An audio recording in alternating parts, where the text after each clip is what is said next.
everyone, and welcome. My name is Corey Stackhouse, and I specialize in helping individuals like you navigate the often complex world of financial planning. Today, I am thrilled to bring you a topic that's crucial for anyone thinking about their financial future: annuities.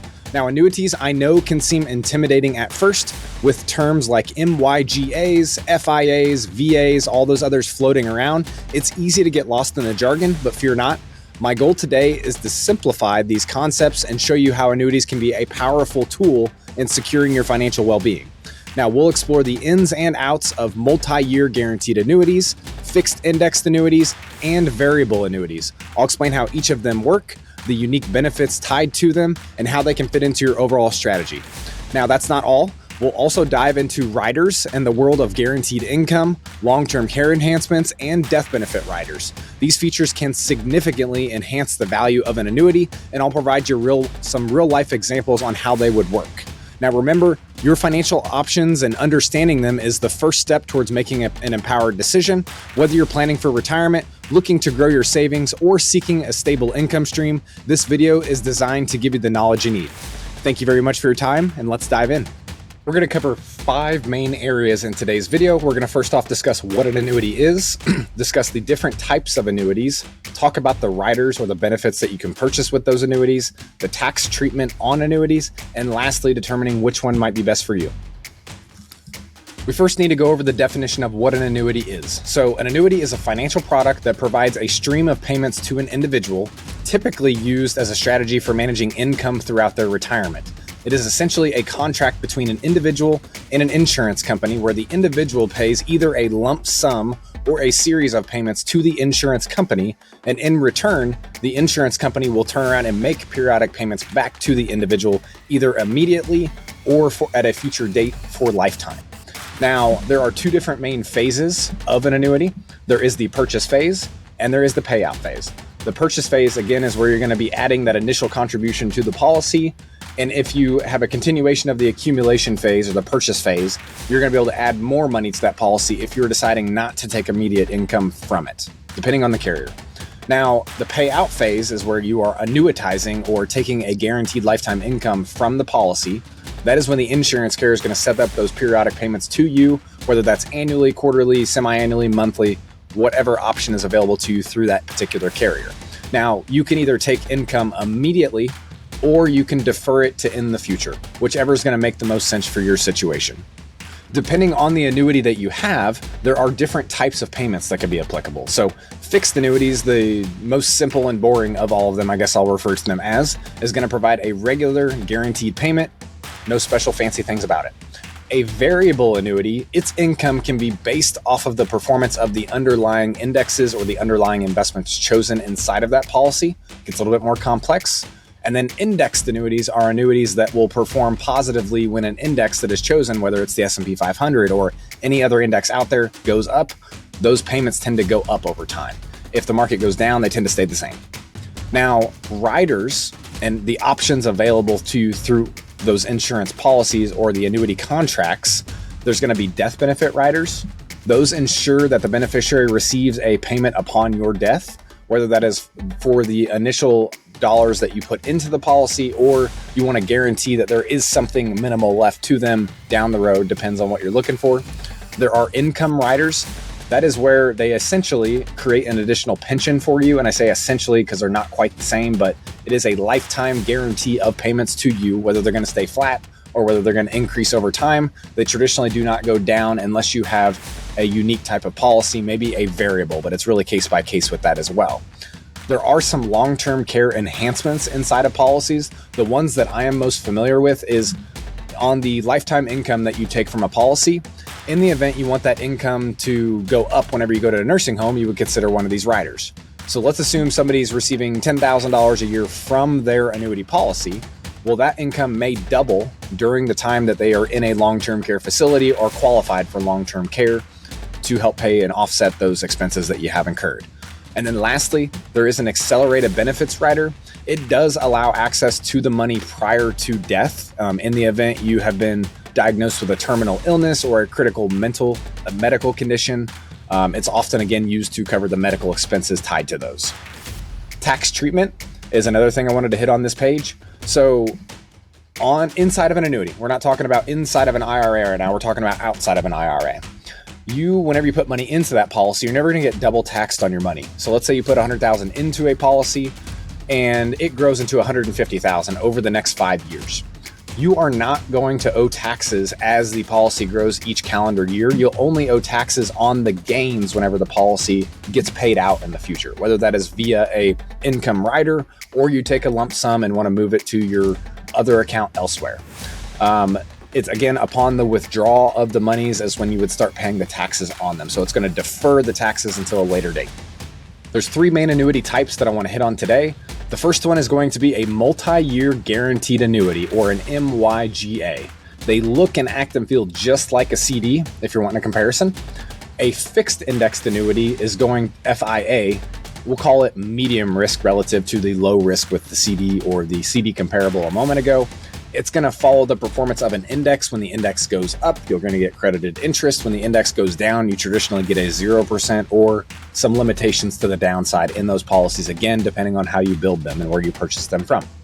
A variable annuity is the highest risk of all of them because the money can go up and down depending on the underlying investments that you choose with that policy with the respective insurance carrier that you've invested with. So the MYGA, let's go over a definition. It is a type of fixed annuity. They offer a guaranteed interest rate over a specified period, much like a certificate of deposit or a CD, but it's issued by an insurance company. They're designed for basically individuals seeking a stable and predictable return on their investment. They may be slightly higher than CD rates, just depending on the interest rate environment that we're in. The benefits on these, they are guaranteed returns. They are very safe relative to other types of investments out there. There is a couple limitations though that we ought to take into consideration. The liquidity. Anytime you purchase an annuity, there tends to be surrender charges tied to them, meaning the insurance company expects you're going to leave that money with them for the designated period of time that you signed a contract with them on. If you pulled it out early, you may have extra penalties and fees that you may not be prepared for. So I would not suggest putting all of your eggs in one basket per se, especially if you might need the income in the future or a lump sum in the future. Another downside is there are lower potential returns. So if you wanted to look at this over a 10 or 20 year period, the fixed rate returns most often than not are going to be lesser than what you might receive from a fixed indexed annuity or a variable annuity, which we'll get onto in the next page. Again, how these things work, they're going to provide a fixed rate of return ranging anywhere from 3 to 10 years is the most common. There are some 2 and 1 years out there, but most of the time you're going to be looking at CDs, at least in this current interest rate environment, effective January 30th of 2024. So an example of how they work, again, let's say you get offered 3% interest for a 5-year term on a MYGA or multi-year guaranteed annuity. If you invest that $100,000, you're going to get exactly $3,000 that first year. Then you're going to earn another 3% on $103,000 in year number 2. And you can see how the math will have compound interest added up inside of there. At the end of that period, you will have a chunk of change that you can either roll to in a different annuity, you can put it in the bank, or you can leave it with that carrier and decide to take the money out when you are ready for it. I can't spell today, it looks like, but a fix, so get rid of this E here, a fixed indexed annuity, an FIA, by definition, is a type of annuity that earns interest based on the changes in a market index, like the S&P 500. They provide a balance between potential higher returns like variable annuities, but also the security of the fixed annuities, the first product we just looked at, the MYGAs. They are linked to a stock market or index. There are cap rates, participation rates, and floors that are going to be applicable inside of these. An abbreviated version of what those mean. A cap rate, that is going to be the maximum that you could make inside of a policy depending on the indices return that you decide to invest in. So let's assume that you have a cap rate of 5% on the S&P 500, but the S&P 500 actually performs and makes 7 or 8% that year. You will only get credited 5% interest on that contract. You will not get credited the whole 7 or 8% because there is a cap. Why an insurance company would offer a cap is traditionally these types of annuities do not go down when the market goes down. So same instance, the stock market goes up by 7% the first year, you get a 5% return. The next year, the market goes down by minus 20%. You get a big fat 0% return, minus any internal fees if there are any inside of these policies. That is how a cap rate would work. A participation rate is very similar. So let's assume a 70% participation rate on the index that you've chosen, maybe the S&P 500. If the S&P 500 went up 10% that year, you would get 70% of the upside, or a 7% return on your particular investment. And again, year number 2, let's say the market drops by 20%, you'll get a big fat 0 on that policy. So it's kind of at the middle ground where you can participate when the markets go up. When the markets go down, though, you don't have any of the downside tied to them. A floor, most of them, as I just mentioned to you, the floor is 0% on the returns. You can find some other policies out there that will provide you a floor of maybe the most you could lose is 5% or 10% annually, depending on, again, the type of product that you build and what your comfort level with risk is and the financial goals around why you're purchasing it in the first place. Now, the benefits of fixed indexed annuities, they can have a little bit higher return potential, especially compared to the multi-year guaranteed annuities we just spoke about. The protection against the downside when the market turns, that is obviously a benefit of this. Some downsides with the fixed indexed annuities, though, they are going to be a little bit more complex because there are some extra rules and stipulations inside of them and to how they work, especially around the performance, like caps and returns.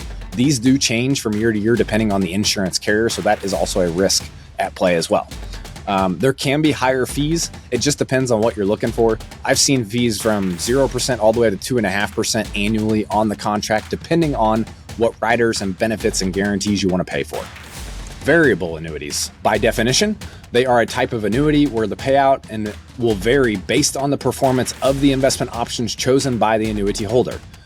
They typically are mutual funds that invest in stocks and bonds and money market instruments, but it's again really case by case depending on the carrier and the crediting strategies that they have offered and available inside of that policy.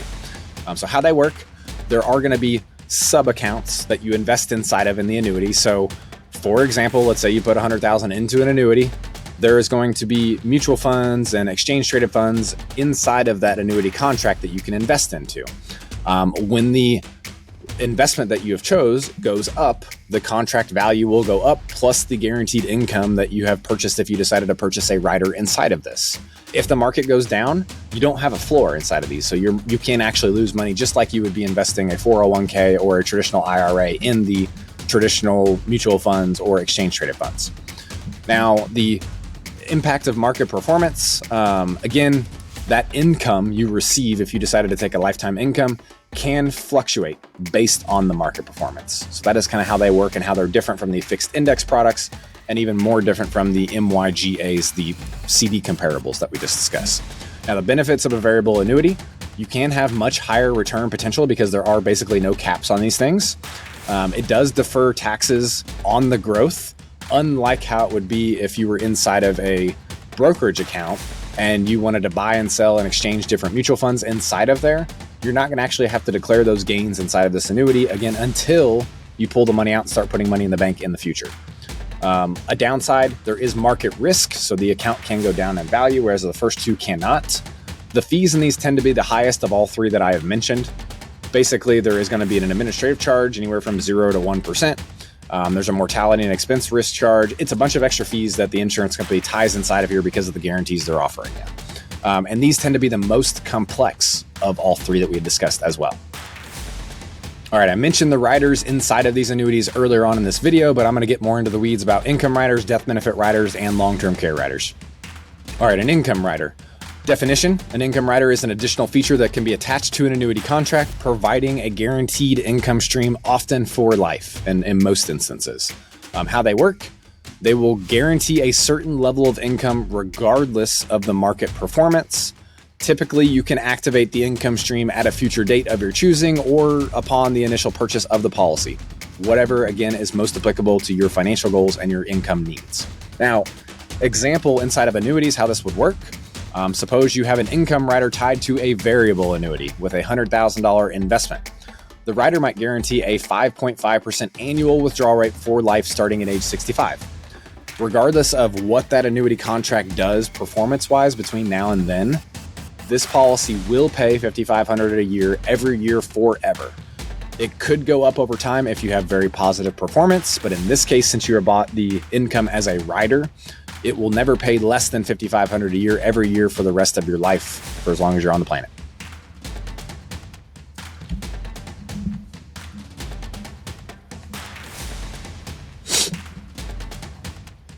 Next is a death benefit rider. By definition, a death benefit rider ensures that the annuitant passes away, a specified amount, often the premium paid into the account, is paid to the beneficiary. How they work? This offers protection to beneficiaries. It gives a peace of mind that the beneficiaries will receive at least some certain amount if legacy is important to you. There also can be enhanced death benefits as well. So, for example, you might put $100,000 into a policy. Well, there may be a bonus tied to that policy that can be considered an enhanced death benefit. So let's say it's 25%. You put in $100,000 into the policy. Oh, we'll give an example over here actually in the annuities. So if you put in $200,000 with a death benefit rider and the market downturn turns the market south and you lose 10% on the underlying investments and then you die. Well, if you had this invested in a regular brokerage account, your $180,000 is going to be paid out to the beneficiaries as $180,000. Whereas if you were paying for this rider inside of your annuity that you had purchased, the death benefit might pay out as $200,000 versus the $180,000. Something to think of and consider. But back to the enhanced death benefits. In the event you put in $200,000 into a policy and it gave a 20% bonus, that bonus of $40,000 could be an enhanced death benefit depending on how the beneficiaries want to take the payments. A lot of carriers will either provide a lump sum benefit in this instance of $200,000 or an enhanced death benefit of maybe $240,000 if the beneficiaries decide to take the money over a 5-year period. So $240,000 divided by 5, we're talking $48,000 a year for 5 years, give or take, I think, if my math serves me well. Long-term care riders are important too. This will allow you to use the annuities benefits for long-term care expenses like home care or nursing home cost. So how they work, you access your funds for healthcare. If you need them for long-term care, you can access the funds from your annuity, often without any surrender charges whatsoever. There is going to be a reduction in the annuity's value based on how much you're pulling out, so that's not just going to stay. But how one may work is in the event you wanted to purchase a MYGA annuity with $300,000 invested into it with a long-term care rider. The rider would guarantee that you're going to have $6,000 per month payable from this policy until you burn through this $300,000. Thereafter, if you had a income rider tied to this too, it could maybe then also pay you an additional lifetime income after you've burnt through the money. But this is how a rider is going to work, is going to guarantee a monthly benefit to you in the event you need it for long-term care down the road. There are some other types of riders that for long-term care's sake, or an accelerated benefits rider, that if you tie those to a policy, the income that you are provided from the policy might double for an extended period of time, in some instances up to 5 years, and then it would drop back down to where it's supposed to go. Understanding the taxation of the annuities. So three bullet points here. You're going to have tax deferred growth, which I hit on earlier, meaning if you put $100 into an annuity today and it turns into $200 by 10 years from now, hypothetically, you will never owe taxes on those gains until you take the money out. As simple as that. Now, the taxation and how it works upon the withdrawal of those monies, you're going to owe ordinary income taxes on those gains. So when timing these types of products, you tend to try to time them to pay income when you're in a lower tax bracket because it's going to be taxed at the ordinary income rates. Now, you can take either lump sum payments or you can take regular payments. Those are going to affect your tax bracket as well, but you will never be double taxed on your contributions into the policy, assuming we're not doing something outside of an IRA. If we're doing something inside of an IRA or a Roth, those gains would be taxed as though they would within a regular IRA or a regular Roth, depending on which of the two, either taxable or tax-free, one of the two. And in continuation of the tax conversation, I just mentioned the Roth and the traditional annuities. If you purchased if you purchased an annuity inside of a Roth IRA and it's going to spit off X amount of dollars per month for life, those dollars will be treated as tax-free income for every penny of it, which is pretty cool. There are early withdrawal penalties in the event you take money out of an annuity prior to 59.5. In most instances, there are a couple carriers that allow for you to not have this penalty, again, just depending on your situation and which riders you want to pay for. Death benefit and taxes. So, okay, you put $100,000 into an annuity, it turns into $150,000. You then die and it goes to your one beneficiary. Your beneficiary is going to owe taxes on the gains and the gains only, not the entire $150,000 that they inherited in that simple example I just gave you. This is a comparison table that I put together for us. So the feature and the type is going to be over here on the left. This column is going to represent multi-year guaranteed annuities. This column is going to represent fixed indexed annuities. And this last column is going to represent the variable annuities. So interest rates and returns, multi-year is going to be pretty easy and straightforward. It's going to be fixed rates. Fixed indexed annuities are going to be tied to an index with upside, but no downside. Variable annuities can go up and down depending on the investment that is chosen. If you want to talk about risk, we're going to go from low to medium to high, from left to right. So multi-year guaranteed annuities are traditionally fairly conservative. Fixed index annuities are a little step up on the scale. And then variable annuities are the highest risk of these three options that we just mentioned here. Potential returns, risk and reward are always hand in hand. So the lower risk means lower but guaranteed returns. The moderate is going to be having a higher risk than what the MYGA is, but the performance could be higher as well. And then lastly, the variable annuity, you have the highest potential for return, but also losses that you could incur as well. Liquidity, they're all going to be very, very similar from one another. It's going to be limited on any type of annuity out there because it is a contract with a carrier.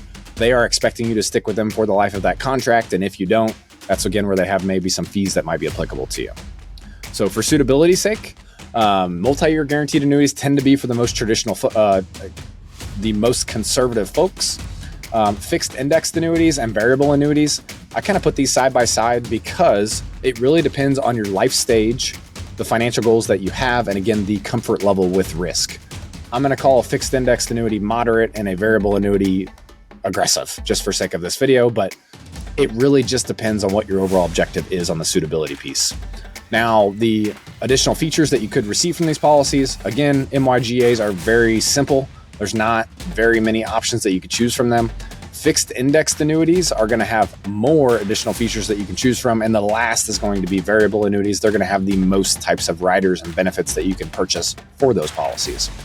Tax treatment, I've already gone over that a couple times now. It's all tax deferred growth. You're never going to get double taxed on what you put into it. And then the fees, there are generally lower fees with multi-year guaranteed annuities. Fixed indexed annuities, they'll call it moderate, but I've seen anywhere from 0 to 2.5% per year, depending on the company. And then variable, I've seen anywhere from, I think, 0.85% all the way up to 3.5% in some instances. Again, it's really case by case. Here is a recap of the takeaways I hope you received from this video today. We went through an overview of annuity types. So we talked about multi-year guaranteed annuities, fixed indexed annuities, and variable annuities, the respective returns around those, the risk associated with those as well. We talked about some rider benefits, whether that was income riders, death benefits, or long-term care riders. We talked about the taxation of annuities, whether you're going to owe taxes on the gains or the principal. We all should know you're not going to ever be double taxed on the contributions that you put into the annuity.